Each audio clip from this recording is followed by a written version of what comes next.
All right, my friends, we are still trying to figure out the Separatist place in Galaxy of Heroes. It was an eventful few days trying to figure this out, and they are going to be working. They're just probably not working at the level a lot of us were kind of hoping. They're not going to be arena juggernauts. That really sucks.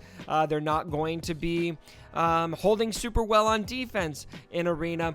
But that said, they are not garbage. They're going to be able to be used in a lot of different places in this game, and this team is a new example of that requires a little less investing than the full-blown Separatist Grievous-led team, and that is utilizing Droideka in a JTR team. Now, this JTR team has been used in the arena. There's a guy in my shard who insists on running it at least on offense, and he even leaves it in on defense some nights.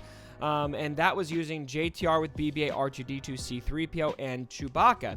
But now, and a lot of people have been using that team. It's very quick and can really devastate Revan teams even out the gate. My own Revan team actually went against his team, and there were times when I would be down, Savior would be exhausted, and I would lose Yoda or another character before I even got a turn. And so the team is already pretty solid. The catch to this team, though, is probably the most logical place to use it is Grand Arena or Territory Wars as a counter to Revan or other teams. But it takes Chewbacca away from your Commander Luke Skywalker team, which effectively nerfs your Commander Luke Skywalker team.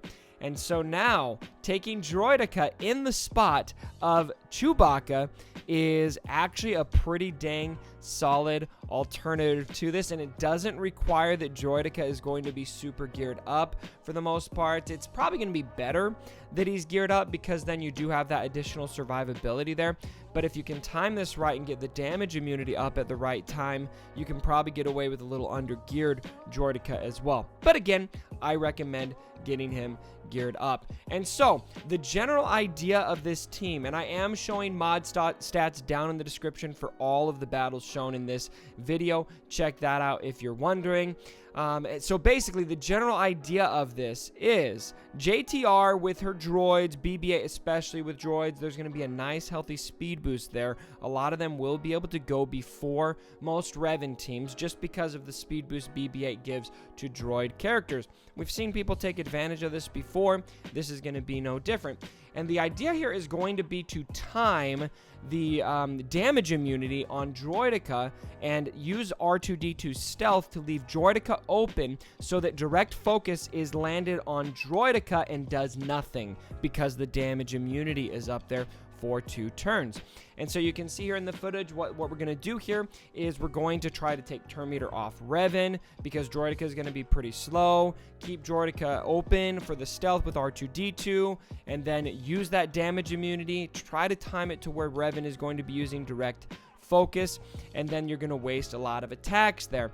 And then you want to try to time it as well so that Revan's second direct focus also goes on Droideka, who still has that damage immunity up there, and balance that with BB-8's Illuminated Destiny. One thing you want to keep in mind is if you're using this team to counter Revan is you don't necessarily want BB-8 to be using Illuminated Destiny and giving a turn to Droideka when the damage immunity is about to expire, if that makes sense. You may want to hold for 1 turn with BB-8. And generally, here's some attack strategy tips. The guys that I have been getting footage from, I want to give them a huge shout out. My shardmate Barth has provided footage for this. GoCubs, one of my favorite people in my Discord server for some reason. I don't know why. And then my own patron, Bladebacca, has provided footage as well. All these guys have been experimenting with this team today, and I'm sure some others have been as well. Everyone who's experimented with it seems to be having just great success. But generally, the idea that most of them have come to is to kill off General Kenobi first, and then to also keep Bastila at bay with turn meter removal when possible, because you don't want her to strip the buffs from Droideka in particular, because that damage immunity is going to be dispellable. Jolee, they're actually not worrying about as much, which kind of surprised me at first, because Jolee, when I go against Revan with the mirror match, is terrifying to me.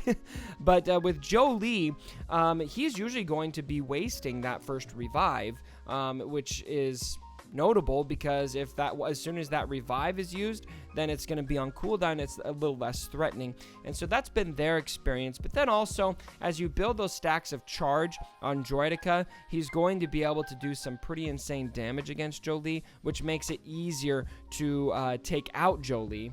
All right, now let's watch a battle together. I want to commentate on this battle. This is from my buddy GoCubs, and just kind of give you an idea of what I'm seeing and what I think is significant in the battle.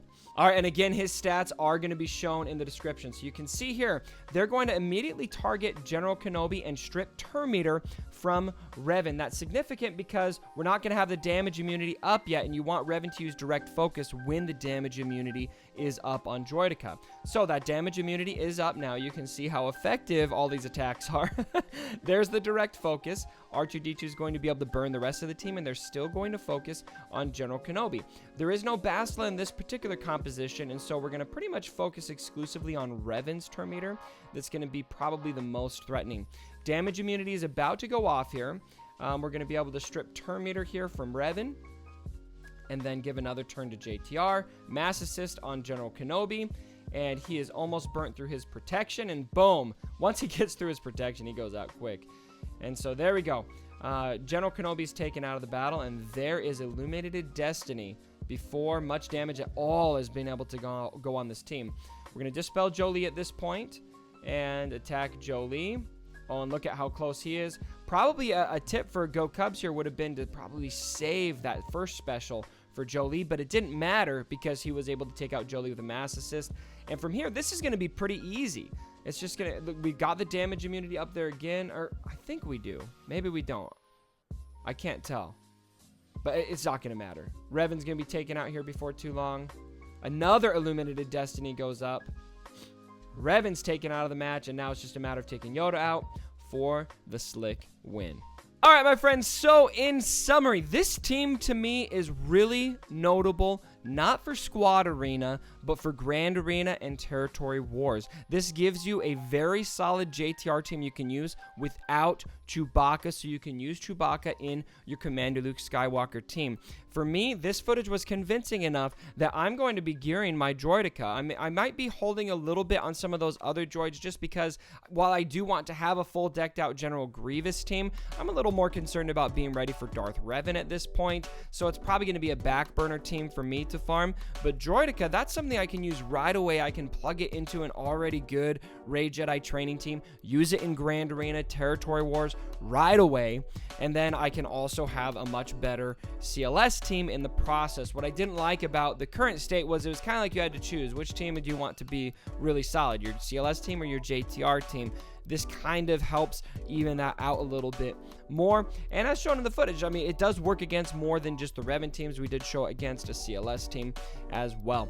So, my friends, have you guys tried this team out? What have your experiences been? Let me know down in the comments below. I'm sure more footage and more discussion will happen about this team because I've been seeing it all over the place. It's, again, not my idea. I've just been seeing the footage.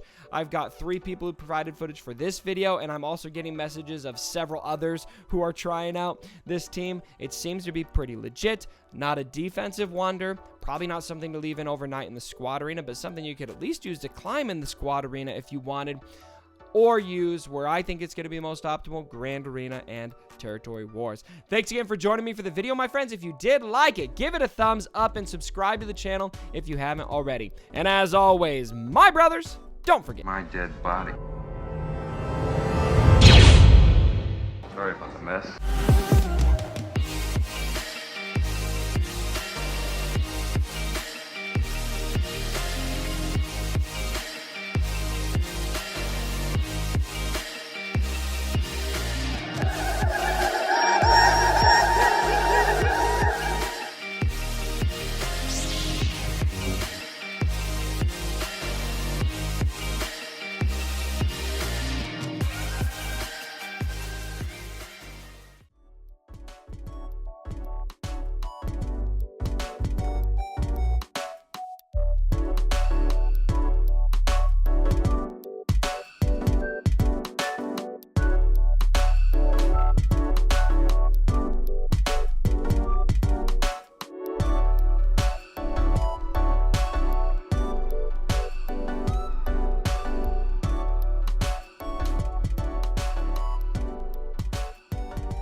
Bye.